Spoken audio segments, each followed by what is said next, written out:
뒷걸음치는 자녀가 되라라는 제목으로 말씀을 전하겠습니다. 하나님께서는 사람을 창조하실 때 짐승들과는 본질적으로 다르게 창조하셨어요. 그래서 사람과 짐승은 여러 가지 면에서 구별되는데요. 그 중에 하나가 짐승은 본능을 따라 살아갑니다. 반면에 사람은 그 본능을 뛰어넘어서 윤리를 따라 살아가는 존재입니다. 여러분, 윤리가 뭔가요? 도덕책, 윤리책 이게 아니고요.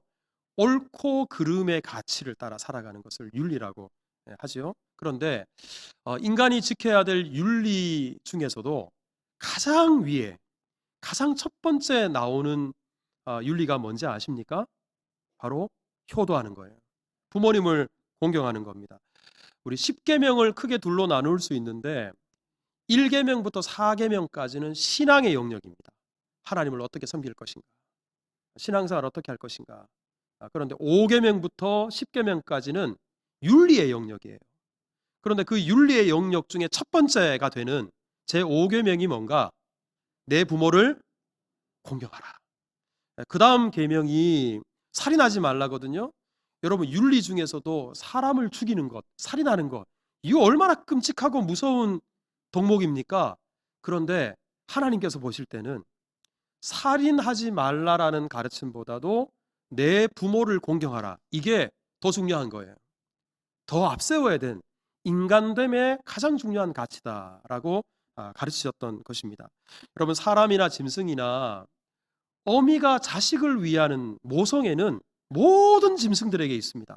없는 짐승이 없어요. 하지만 자식이 부모를 공경하고 자식이 부모에게 효를 다하는 것, 이거는 사람이 유일합니다. 더러 우리 까마귀가 반포조라고 하죠. 그러니까 우리 늙은 어미새를 먹이를 물러다가 날라주면서 그리고 어미를 봉양한다. 그래서 효도하는 새라고 알려져 있는데요. 모든 까마귀가 그러는 것도 아니고, 그리고 까마귀가 그렇게 하는 것이 정말 효를 위한 것인지 규명할 수 있는 방법도 없습니다. 그러니까 사실상 효도할 줄 아는 동물은 사람밖에 없다는 거예요. 그래서 사람이 부모를 공경할 줄 모르면 짐승과 다를 바 없다, 이렇게 말하는 것이 무리가 아닌 겁니다. 자, 우리 그런 의미에서 저를 한번 따라서 해보십시오. 나는 짐승이 아닙니다. 이 말 속에 오늘 메시지가 다 담겨 있습니다. 여러분, 이렇게 부모님을 공경해야 한다는 것, 부모님에게 효를 다해야 한다는 것 모르는 사람이 없어요. 하지만 그럼에도 불구하고 우리가 부모님에게 효를 하지 못하고 부모 공경을 하지 못한다면 거기는 이유가 있어요. 그걸 하지 못하게 가로막는 장애물, 방해 요인들이 있는데, 그 중에 하나가 부모님을 공경해야 하는 줄은 알지만 내 부모는 내가 공경할 만한 분이 못 된다라는 생각입니다. 이게 무슨 말인가 하면, 우리 성경에서 내 부모를 공경하라고 할 때 이 공경이라는 단어가 히브리어로 카바드거든요. 그러니까 무겁게 여긴다, 이런 말이에요. 그런데 더러 우리 부모님을 생각할 때 부모님의 말씀과 부모님의 삶이 내가 생각하기에 그렇게 무겁지 않아요. 내가 그렇게 부모님의 말씀과 삶을 본받을 정도로 그렇게 무게감 있게 다가오지 않는다라고 생각하는 분들이 있어요. 그래서 내가 참 공경하기가 어렵다 말씀하시는 분들이 있고요. 레위기 19장 3절에 보면 우리 하나님께서 너희 각 사람은 부모를 뭐하라? 경외하라. 여러분, 이 경외라는 말이 우러러 본다, 두렵게 여긴다, 이런 말이거든요. 그런데 부모를 경외한다라는 말은 그만큼 내 부모를 우러러 보는 거예요. 존경하는 거예요. 우리 부모의 말씀 한마디 한마디, 그 말씀을 들을 때마다 너무 두려운 거예요. 하지만 우리 부모님이 어렸을 때는 그렇게 커 보이고 그리고 우러러 보였지만 장성한 후에 우리 부모님들을 들여다보면 작아 보일 수 있어요. 그리고 약해 보일 수 있어요. 가볍게 보일 수 있어요. 어렸을 때는 느끼지 못했던 부모님의 연약함들, 부모님의 실수들, 부모님의 부끄러운 모습들, 장성하고 나니까 자꾸만 눈에 들어올 수 있어요. 제가 몇 가지만 예를 한번 들어보겠습니다. 사람은 나이가 들수록 걱정이 많아져요.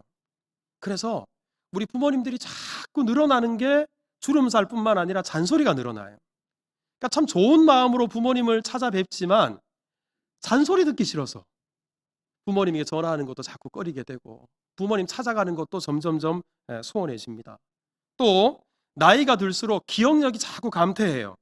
그래서 했던 말씀 또 하고 했던 말씀 또 하고 제가 자주 아내한테 듣는 핀잔이 제가 무슨 말을 한참 제가 열심히 하고 있는데 그 지난번에 했던 말이거든요. 지금 몇 번째 하는 말이거든요. 제가 자주 들어요. 저도 저를 보니까 예전엔 그렇지 않았는데 자꾸 했던 말 또 하고 했던 말 또 하고 우리 부모님들 오죽하시겠습니까? 그러다 보니까 듣기 싫은 거예요. 우리 부모님들 나이가 드실수록 시력이 나빠지지만 동시에 세상을 바라보고 미래를 내다보는 시야 또한 자꾸만 좁아집니다. 그리고 생각하시는 것 또한 과거에 머물러 계시는 때가 참 많아요. 현대 새로운 것을 받아들일 수 있는 그런 탄력이 좀 떨어져요. 우리 실제입니다. 저 또한 그런 것을 느끼니까 우리 부모님들은 오죽하시겠어요? 그러니까 부모님들이 뭐라고 하시는 말씀이 다 들을 게 없다고 생각해요. 다 옛날 일이라고 생각됩니다. 그리고 사소한 일에도 자주 섭섭해하시고 고집은 점점 세지셔서 다른 사람의 말은 듣기는 듣는 것 같은데 결국은 내 생각대로 내 고집대로 다 해야 직성이 풀려요. 그리고 크고 작은 실수가 자꾸 잦아듭니다. 그러다 보니까 우리 자식들이 부모님들에게 자주 하는 말이 있죠. 내가 다 알아서 할게요. 아니 모르면 좀 가만히 계세요. 아니 쓸데없는 소리 좀 그만하세요. 우리 자식들이 저를 비롯해서 우리 부모님들에게 자주 하는 말들이죠.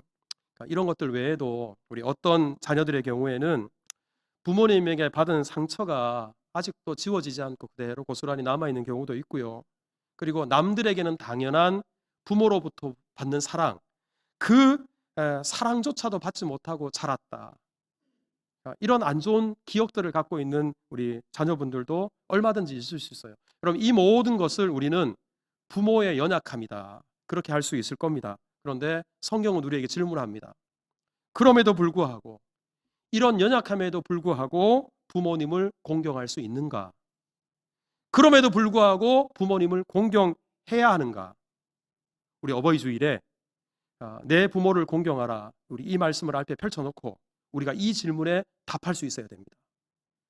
저는 오늘 우리가 읽은 이 창세기 9장에 있는 말씀이 여기에 대한 답을 우리에게 제시한다고 믿습니다. 그럼 오늘 본문은 유명한 노아의 스토리인데요, 노아와 노아의 아들들, 그 관계 속에서 일어난 일을 우리에게 말씀하고 있습니다. 여러분, 노아 하면 가장 먼저 떠오르는 게 뭐예요? 방주, 노아 홍수, 다 생각나시죠? 노아 시대 때 온 세상에 죄가 얼마나 가득했던지 하나님께서는 이 세상을 홍수로 심판하지 않고는 안 될 정도가 됐어요.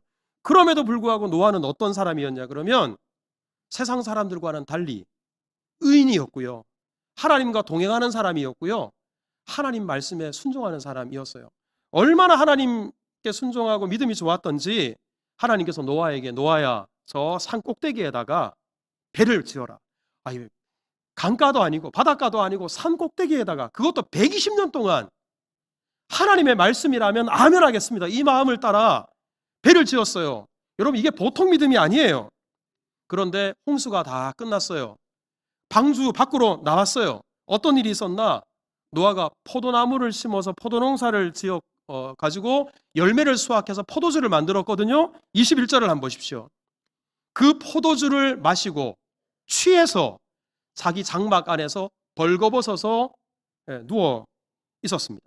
사실 이 21절 말씀을 읽는 많은 분들이 다른 사람도 아니고 노아가 어떻게 이럴 수가 있나, 나 이 노아가 이랬다고는 믿을 수 없어, 이 말씀을 받아들이기가 어렵다라고 말씀하시는 분들이 많아요. 그래서 실제로 어떤 학자는 이 부분을 도저히 인정할 수가 없어서 이 부분을 어떻게 주석을 했나 그러면, 노아는 지금까지 포도주를 한 번도 마셔본 적이 없다, 그래서 포도주를 마시면 취한다는 사실도 몰랐다, 너무나 취한 나머지 실수한다는 것을 몰라서 포도주를 과하게 먹어서 벌어진 일이다.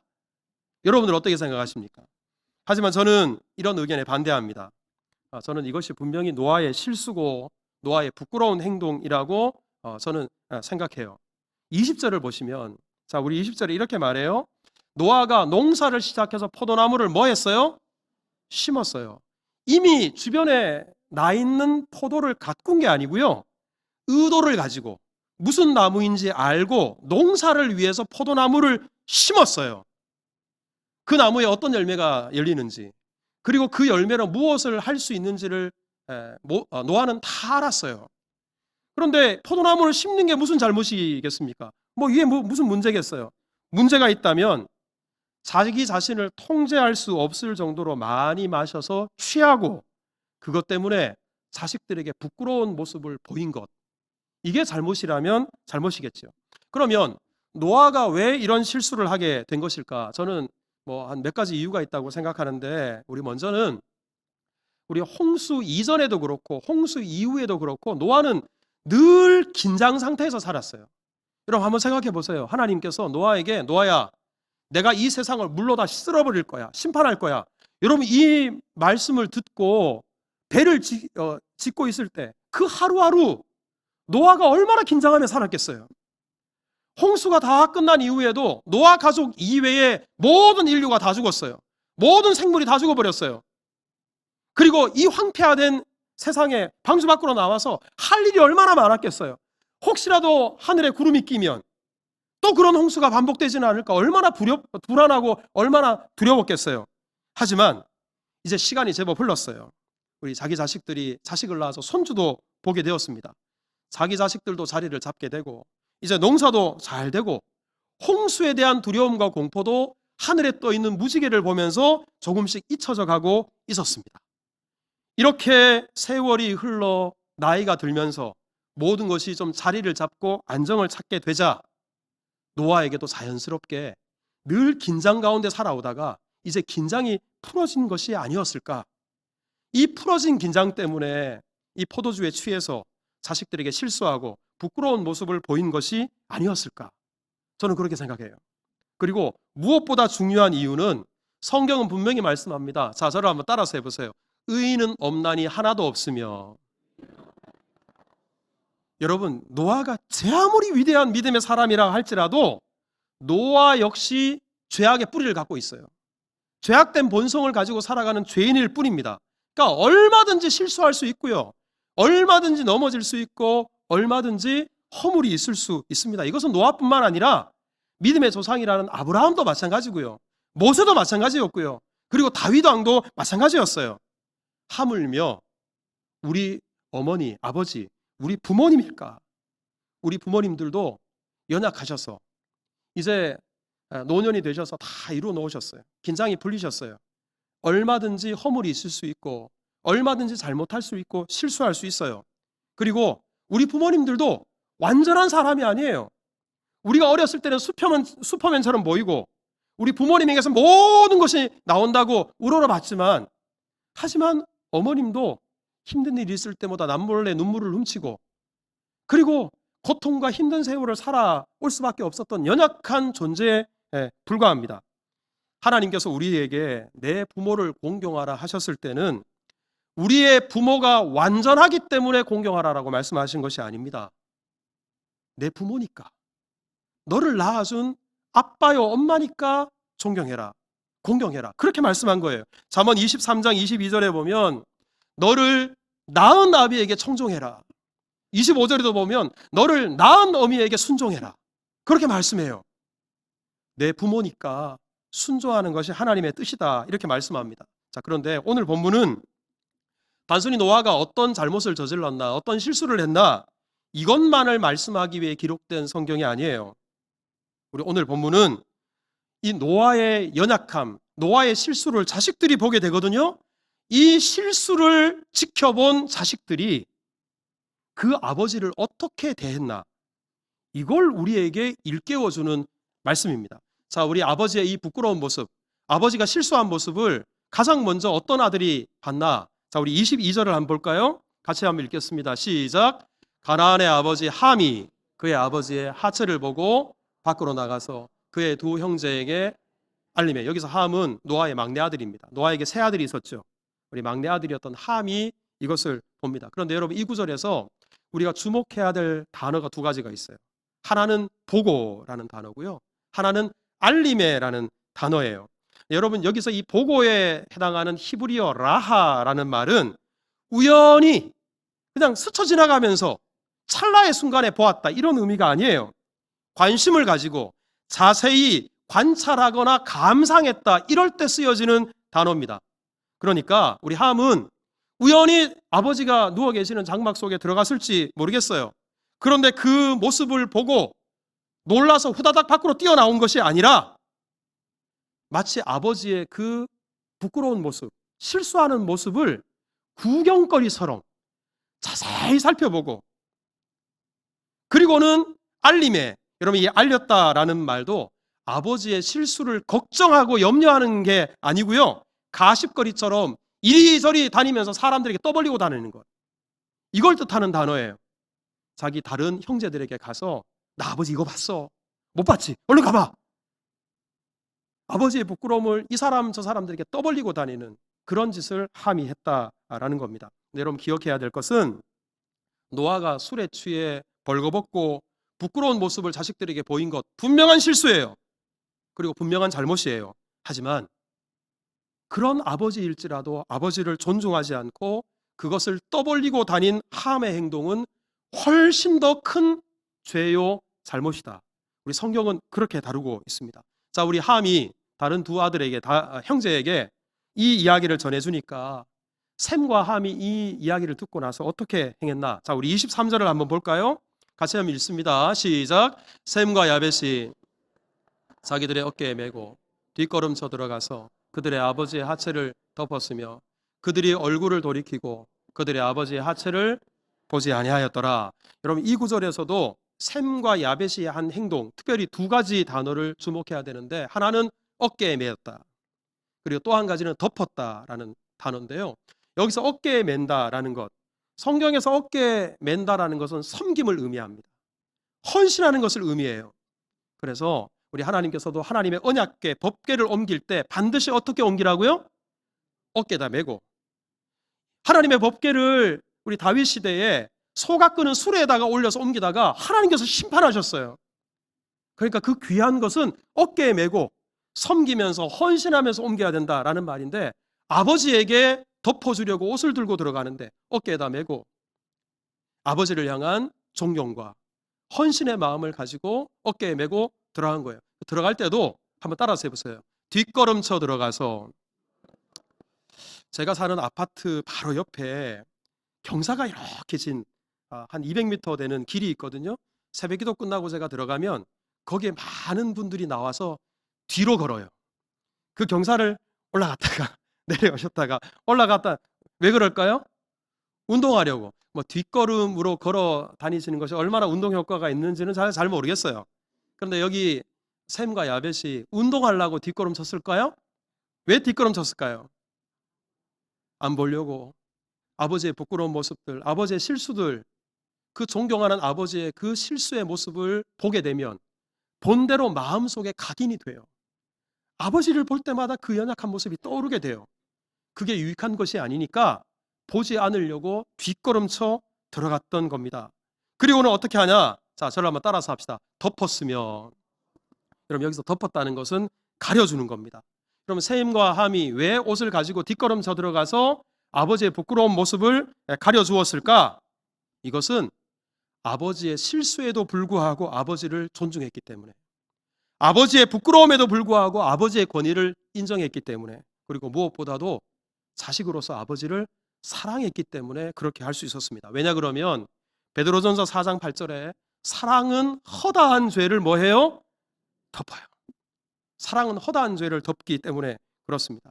여러분, 한번 생각해 보세요. 세상에 자기 자식의 잘못과 허물, 자기 자식의 부끄러움을 사람들에게 떠벌리고 다니는 부모가 어디 있습니까? 여러분, 그런 부모 본 적 있으세요? 제가 우리 어르신들 한 번씩 신방할 때마다 좀 화가 나는 경우가 있어요. 저도 못난 자식이지만 저보다도 훨씬 못난 자식들을 둔 어르신들이 제법 계시거든요. 부모님의 도움으로 공부 많이 하고 성공해서 살 만큼 잘 살아요. 그런데 연락 제대로 하지 않고 몇 년째 찾아뵙지도 않고, 그런 자식들이 실제로 있거든요. 근데 제가 그 어르신들을 찾아가서 신방을 가면요, 어르신들이 목사님, 우리 아들내미가 그래 이런 놈이에요. 우리 딸이 글쎄 이렇게 나쁜 딸이에요. 이렇게 말하는 분이 한 분도 없어요. 다들 뭐라고 하냐, 목사님 저거 우리 아들이 해다 준 거예요. 저거 우리 며느리가 갖다 준 거예요. 우리 딸이 얼마나 잘하는지 아세요? 내가 다 아는데. 내가 다 아는데 그러신다니까요. 그게 아마 우리 그분들뿐만 아니라 이 자리에 계신 분들 대부분이 그럴 거예요. 자식이 부족하고 실수가 있고 모자란 게 있고 남들에게 말하기 부끄러운 것이 있어도 부모는 덮어줘요. 오히려 우리 목사에게도 우리 자식 칭찬해서 우리 목사님 축복 좀 받았으면 좋겠다. 우리 부모의 마음들이 그런 겁니다. 여러분, 공공의 적이라는 영화 아마 보신 분들이 많으실 텐데, 우리 박한상 사건이라고 희대의 표류나 이것을 다룬 영화죠. 실제로 있었던 일을 모티브로 해서 제작한 영화인데요. 거기에 보면 아들이 돈 때문에 부모의 재산을 노리고 칼을 들고 와서 부모를 무참하게 살해를 합니다. 그러니까 실제로도 이 박한상이 침대볼을 뒤집었어요. 그리고 등산용 칼 아시죠, 여러분? 그 얼마나 둔탁한데 그 무식한 물건을 들고 아버지 어머니를 40번 이상 찔러서 살해합니다. 영화 속에서도 판초이를 뒤집었어요. 자기가 자식이라는 것을 가리기 위해서. 그리고는 자기 아버지 어머니를 그냥 무참하게 살해를 하는데, 어머니가 마지막 죽어가면서 바닥에 떨어진 물건을 하나 봐요. 그게 뭐냐면, 우리 칼질에 서투를 때 찌르다가 잘못해서 손톱이 떨어져 나가는 경우가 있거든요. 손톱이 바닥에 떨어져 있는 거예요. 그 손톱이 혹시 나중에 발각이 되면 자기 아들이 범인이라는 것이 드러날까 봐 그것을 마지막 숨을 거두는 그 마지막 순간에 주워서 입에다 삼켜요. 그 영화의 내용이에요. 여러분, 이런 엄마의 행동이 옳으냐 그르냐 영화가 말하고자 하는 것이 그것이 아니고요. 이게 바로 부모의 마음이죠. 자식의 허물, 자식의 부끄러움들, 이런 것들을 어떻게든 덮어주고 가려주고 싶은 것이 우리 부모의 마음입니다. 사랑하니까. 여러분, 우리 자식들에게 과연 그런 마음이 있나? 부모의 권위, 부모의 은혜, 부모의 사랑, 그런 마음이 있다면 사랑하니까 덮어주는데, 오히려 함처럼 이것을 구경거리처럼 가십거리처럼 삼아서 오히려 부모의 부끄러움을 더 드러내요. 혹시나 우리 또한 그런 사람들은 아닌지. 우리 샘과 함은 아버지를 사랑했다고 저는 확신해요. 그러니까 뒷걸음쳐 들어가서 미리 준비한 옷으로 아버지의 부끄러움을 덮어줍니다. 덮어주는 것뿐만 아니라 자기 자신들도 보지 않습니다. 자기 동생 함이 뭐라고 말했건 아버지의 그 부끄러운 모습을 끝내 고개를 돌려서 보지 않습니다. 자식이 부모를 사랑한다면 이렇게 부모의 연약함을 수용할 수 있어야 되고, 부모의 실수일지라도 덮어줄 수 있어야 되는 겁니다. 여러분, 가정이란 무엇인가? 우리 가정에 대한 성경적 정의가 여러 가지가 있는데 그 중에 하나가, 저를 한번 따라서 해보세요. 가정은 벌거벗을 수 있는 곳이다. 여러분, 그 아담과 하와가 처음에 가정을 이루었을 때 벌거벗었지만 부끄러워하지 아니하더라. 여러분, 이게 바로 가정의 본질이고요, 가정의 정의예요. 그러니까 지금도 가정은 우리가 바깥에서는 잔뜩 긴장하고 살아가지만 가정에 가면 긴장이 좀 풀어지는 거예요. 그러니까 꾸미지 않은 모습, 민낯, 있는 그대로의 나를 오픈할 수 있는 곳, 이게 바로 가정입니다. 그러니까 가정은 그러다 보니까 내 부족한 것들, 감추고 싶은 것들, 내 좀 연약한 부분들이 있는 그대로 고스란히 드러나는 곳이 가정이에요. 그럼에도 불구하고 가족들이 뭔가 그런 부끄러움과 그런 벌거벗은 모습들 수용해주고 받아들여주고, 그럼에도 불구하고 남편은 아내를 사랑하고 아내는 남편을 사랑하며 자식들은 부모를 공경하고 우리 부모는 자식들의 허물을 끌어안는 곳, 여러분, 이게 바로 가정이고 벌거벗을 수 있는 곳입니다. 여러분, 제가 우리 교회 올 때 늘 면도하고 셔츠에 넥타이를 매고 머리를 단정하게 하고 이렇게 해서 여러분들을 맞이하고 있습니다만, 제가 집에서도 이럴 거라고 혹시 생각하는 분이 계십니까? 저 쉬는 날은 어떨 때는 세수도 안 할 때가 있고요. 휴가 때는 아예 일주일 내내 면도도 하지 않습니다. 그리고 뭐 잠옷 입고 다니는 건 아주 좋은 경우고요. 우리 딸이 셋 있는데도 팬티만 입고 돌아다닐 때도 있어요. 제가 우리 교회에 오면 교회 학교 자녀들, 우리 청년들 만나면 항상 웃으면서 다정하게 안녕, 잘 지냈니? 이렇게 머리 쓰다듬어 줍니다. 제가 집에서도 우리 세 딸한테 학교 갔다 오는 걸 보고 아이고 오늘 얼마나 힘들었어. 안녕, 잘 있었어. 제가 그럴 거라고 혹시 생각하는 분이 계십니까? 얼른 그 환상을 깨시기를 바랍니다. 엄격하게 말하면 저는 위선자예요. 교회에서와 집에서의 모습이 달라요. 집에 가면 제 긴장이 풀어져요. 그러다 보니까 저의 민낯을 있는 그대로 제 가족들이 다 봅니다. 그럼에도 불구하고 감사한 것은 우리 딸들이 제 모습을 자세히 관찰해서 장로님에게, 권사님에게, 친구들에게 다 떠벌리고 다니지. 글쎄 제가 모르겠어요. 저한테 안 들려올 뿐 뭐 다니면서 그러고 다니는지 제가 모르겠습니다만, 그래서 제가 한편으로는 고맙고 또 한편으로는 미안한 마음이 있어요. 자, 우리 노아의 가족 안에 이런 허물이 있었지만 두 아들은 덮어주었어요. 하지만 한 아들은 떠벌리고 다녔어요. 그 결과가 어떻게 되었을까? 자, 24절을 한번 보세요. 노아가 술이 깨어서 막내 아들이 행한 일을 다 알았어요. 자, 그리고는 노아가 자식들을 위해서 기도합니다. 노아가 자식들을 위해 기도하는 내용이 25절부터 27절까지 나오는데요. 자, 우리 26절을 한번 읽어볼까요? 다 같이 시작. 또 이르되 여호와를 찬송하리로다. 가나안은 셈의 종이 되고, 여기서 보면 먼저 셈을 축복합니다. 하지만 셈을 축복하면서 동시에 가나안, 이 막내 아들의 아들이거든요. 그러니까 함에 대해서는 저주를 하는 거예요. 그 다음 우리 27절을 한번 볼까요? 하나님이 야벳을 창대하게 하사 또 야벳을 축복합니다. 하지만 역시 가나안, 이 함에 대해서는 그의 종이 되기를 원한다. 저주를 하고 있어요. 근데 어떤 분들은 이 구절을 읽으면서 오해를 해요. 부모가 돼가지고 자식이 좀 그런 잘못을 저질렀다고 잘한 자식은 막 두 손들어 축복하고 못한 자식은 이렇게 저주할 수 있단 말인가? 어떤 분들이 오늘 말씀을 그렇게 해석하는 분이 계십니다. 하지만 여러분, 성경 속에 담겨 있는 축복과 저주는 감정에 따라서, 기분에 따라서 이렇게 기록되고 했다고 여러분 생각하면 안 돼요. 이 모든 것이 하나님의 섭리예요. 하나님의 감동하심을 따라 하나님의 마음이 노아를 통해서 자식들에게 전달된 거예요. 그러니까 바꿔 말하면 지금 노아가 셈과 야벳을 축복해요. 이것은 노아가 축복하는 게 아니라 누가 축복하는 겁니까? 하나님이 축복하는 거예요. 하지만 막내 아들 함은 노아가 지금 저주하고 있어요. 노아가 저주하는 게 아니에요. 누가 저주합니까? 하나님이 저주해요. 이것은 부모의 실수와 연약함에도 불구하고 그것을 수용하고 오히려 사랑하는 마음으로 가려주고 덮어주는 그 셈과 야벳의 모습을 하나님이 기뻐하셨다. 이것을 우리에게 일깨워 줍니다. 사랑하는 성도 여러분, 우리가 부모를 공경해야 되고 효를 다해야 된다는 것 다 알고 있어요. 그런데 우리 자식들이 부모를 공경할 때는 너무 조건적이에요. 부모에게서 그래도 받아낼 게 있으면, 앞으로도 좀 얻어낼 게 있으면, 그러면 부모를 마음을 다해서 공경하는 척해요. 그래서 이런 말이 있잖아요. 자식들에게 줄 게 있더라도 죽을 때까지 붙잡고 있어라. 그래야 효도받는다. 오죽하면 이런 말이 생기겠어요. 얼마나 조건적으로 우리가 부모님을 섬기는지.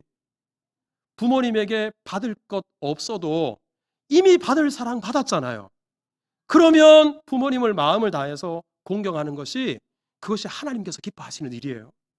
때로 부모님이 연세가 드셔서 옛날 같지 못하시고 내가 보기에 좀 가볍게 느껴지고 실수하고 그런 모습이 좀 허물과 연약함이 눈에 보이더라도, 그럼에도 불구하고 나를 키우시느라고 저렇게 되셨는데, 그리고 우리 부모님, 나를 낳아주신 하나님께서 관계를 맺어주신 내 아버지요 내 어머니이기에 그런 연약함이 있음에도 불구하고 주 안에서 공경할 때 이것이 정말 하나님을 기쁘시게 하는 것이다. 이것을 성경이 우리에게 일깨워 주는 겁니다. 여러분, 에베소서 6장 2절에 보면 이렇게 말씀해요. 내 아버지와 어머니를 공경하라. 그리고 뒤에 있는 말씀이, 이것은 뭐가 있는 첫 계명이라고요? 약속이 있는 첫 계명이다. 여러분, 10계명을 한번 보십시오. 모든 계명이 다 이 계명을 지키면 내가 이런 은혜를 줄게, 이런 복을 줄게, 하나도 없어요. 딱 하나, 내 부모를 공경하면, 이 말씀에 순종하면 내가 너에게 축복할게. 여러분, 이 약속이 그냥 약속이 아니라 축복의 약속이에요. 하나님께서 부모 공경을 얼마나 강조하시고, 이런 장애물들, 부모를 공경하기 어려운 장애가 있더라도 뛰어넘어서 부모님의 실수와 부끄러움에도 불구하고 부모를 공경할 때 그것을 하나님께서 얼마나 기뻐하시는가, 이것을 우리에게 일깨워 주는 겁니다. 그리고 여러분, 부모를 공경하는 것은 결국은 나를 위해서도 대단히 중요해요. 여러분, 저는 어렸을 때 아버지가 술 드시고 집에 오시는 것이 그렇게 싫었어요. 그래서 제가 어렸을 때 우리 아버지 술 드시고 오시는 거 너무 미워서 우리 어머니한테도 그런 말을 했고, 주변에 있는 사람들한테 나는 크면 절대로 우리 아버지처럼 술 안 먹을 거라고, 그리고 떠벌리고 다녔거든요. 제가 술 먹고 알딸딸 좀 취한 게 언제쯤이었는지 한번 추측해 보세요. 제가 그래놓고 중학교 때 제가 술 먹고 친구들하고 술에 취했던 기억이 있어요. 제가 아마 예수님 안 믿고 제가 목사가 안 됐으면, 저를 가만히 보시면 술 잘 먹게 생기질 않았습니까? 아마 욕하면서 배운다고 부모에 대한 용서하지 못한 마음이 남아있으면 나 또한 결국 그 부모의 전체를 밟아요. 아버지가 폭력적이었으면, 우리 어머니가 자식을 제대로 돌보지 않았으면, 그거에 대한 증오가 우리 가운데 남아있으면 나 또한 그런 전체를 밟는 경우가 많아요. 하지만 제가 신앙생활을 하고 예수님의 은혜와 사랑을 깨닫고 난 이후에 오히려 그 면들보다도 우리 아버지가 그 힘든 농사일을 하시면서 자식들을 위해, 가족들을 위해 얼마나 헌신하셨나. 저는 아버지 술 드셨던 모습은 잘 기억이 잘 안 나요. 오히려 우리 아버지 그 굳은 발 뒤꿈치를 보고 손톱 사이사이 정말 얼마나 딱딱하게 굳었는지, 그 모습들, 술 드시지 않았을 때 자식들을 얼마나 다정하게 바라보셨는지 그 아버지의 모습이 고스란히 남아있어요. 그런 아버지에 대한 기억 때문에 저 또한 모자라더라도 우리 딸들한테 좀 책임 있는 아버지가 돼야 되겠다, 제 마음속에 각오를 다져요. 여러분, 부모님과 어긋나 있고 가로막혀 있는 담들을 내가 해결하는 것은 이미 부모님이 돌아가셨을 수도 있잖아요. 부모님을 위한 것이 아니라 오히려 나를 위해서, 내 자식들을 위해서 얼마나 복이 되는지 몰라요. 여러분, 우리 예수님께서 우리를 사랑하시고 용서하시고 우리를 수용하셨던 것, 로마서를 한번 읽어보십시오. 우리가 아직 연약할 때, 우리가 아직 죄인 되었을 때, 우리가 아직 원수 되었을 때, 그런데 그런 우리를 위해서 십자가에 못 박혀 죽으셨어요. 그 사랑과 그 용서와 그 수용으로 저와 여러분들이 이 구원의 기쁨과 감격을 누리게 되었고 하나님의 자녀가 될 수 있었습니다. 그러니까 여러분, 우리 힘으로, 우리 감정적으로, 이성적으로 어렵더라도 성령께서 예수 그리스도의 이 십자가의 은혜, 예수 그리스도의 용서를 우리로 하여금 깊이 깨닫게 하시기를 주님의 이름으로 축복합니다. 그 마음으로 우리 아버지를 바라보십시오. 어머니를 바라보십시오. 그렇다면 내 부모를 주 안에서 공경하라, 이 말씀, 이 기쁜 뜻에 순종하는 자녀가 될 수 있을 것입니다. 제가 오늘 설교를 시작하면서 짐승은 본능으로 산다라고 말씀을 드렸어요. 하지만 사람은 본능을 뛰어넘는 윤리로 산다 말씀을 드렸는데, 하나님의 자녀는 여기서 한 단계 더 올라가서, 자, 저를 한번 따라서 합시다. 하나님의 자녀는 믿음으로 삽니다. 윤리가 아니라, 때로 윤리는 받은 대로 갚아줘라, 이렇게 말할 수 있잖아요.